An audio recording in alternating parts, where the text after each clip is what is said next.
Fear of houses is called dermatophobia. Takot sa mga dentista is called dentophobia. Takot sa aksidente is called dystithiophobia, which I think we should. Takot sa mga kahoy is called dendrophobia.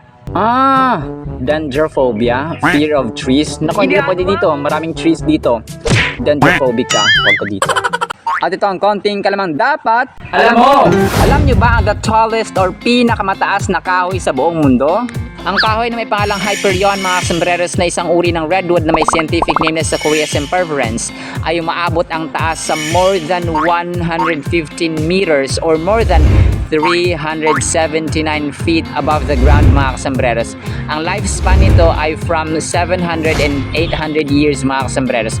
That's according sa World Atlas, Guinness World Records, monumental trees, etc. Pero alam niyo, mga sombreros, minsan ang mga takot na ito ay nasa isip lamang natin na nilagay ni Satanas. Pwera na lang siguro sa takot sa aksidente or sa mga sakit, mga kasombreros. Gayunpaman, parati nating isipin na ang pag-ibig ng Diyos casts out or nagtatanggal ng anumang uri ng takot, mga kasombreros. At ang dapat nating katakutan ay ang Diyos natin na makapangyarihan over all, mga kasombreros. At yan ang konting kalamang dapat Alam mo! Muli po, ito po yung hamak na lingkod ko sa Sombrerong Dennis na nagsasabing ang buhay ay mas lalo naging masaya, mas lalo naging puno ng faith, hope, and love pag si Lord Jesus Christ ang ating Panginoon tagapagligtas at pag-asa. Muli po, maraming salamat mga Sombreros kasama ang aking nanay dito sa Mabaos po sa Carmen, Tapad del Norte. See you sa next segment, then paalam po. I love you.